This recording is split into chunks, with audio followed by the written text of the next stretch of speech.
So here's my nature postcard, and I have some red circular petals, and that it helps you remember the good parts about this summer. Hi, welcome to our check-in. My name is Kelsey. I'm a children's educator here at Ginter Botanical Garden, and this week we're going to be making nature postcards. We'll also be taking a walk around the garden and picking up things that we find on the pathways and using the found items and our nature postcards to tell a story or to reflect on this past summer as we move into fall and have our nature postcard as a way to remember summer. So the first thing that you'll need for your nature postcard is a piece of cardboard, and I just cut this off of a cardboard box that I found in the house. And the first thing you'll do is cut slits in the bottom and the top of your cardboard. So I've cut my slits. I did 5 on each, the top and the bottom, and then I will use a piece of string, tie a knot, and this will need to be sort of a sturdy knot because it's going to hold your string to your nature postcard, which will hold all of the things that you find on there. So I've got a big knot, and I'll slide that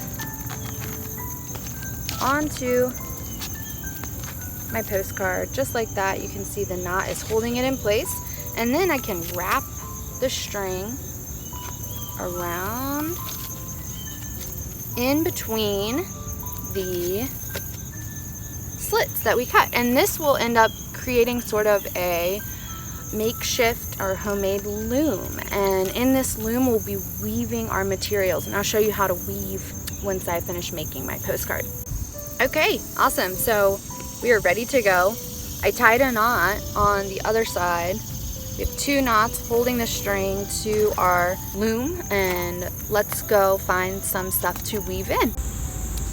So I found this leaf that fell off of a cypress tree, and one reason why I really like this leaf is because it sort of reminds me of the leaves of ferns, and when I add this to my nature postcard, I can use that as a reminder of the times that I've been hiking in the forest and got to see all the ferns before they go to sleep under the soil in the wintertime.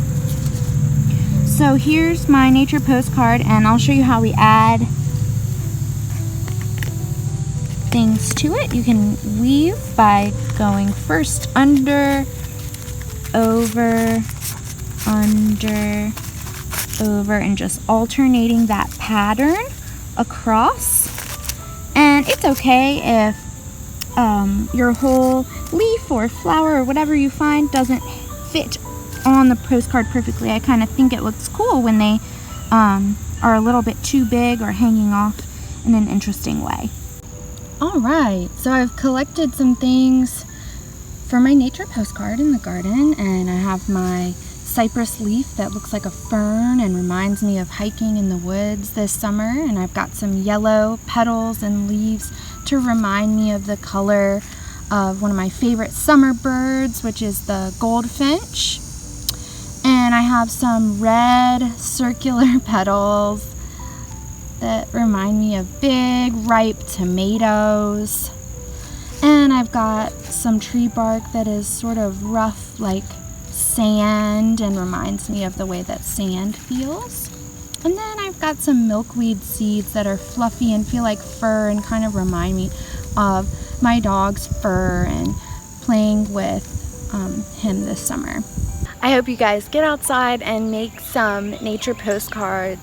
Always remember to only collect things that you find off of the ground that the plant has already let go of, so that you don't hurt the plant, and always have a teacher, caregiver, or parent with you to make sure that you are collecting safe things. I hope you guys enjoy this activity and that it helps you remember the good parts about this summer, and that you'll check in on Friday morning with Miss Tarnisha. She'll be reading a story called Nuts to You by Lois Ellert. Thanks again. Have a good week.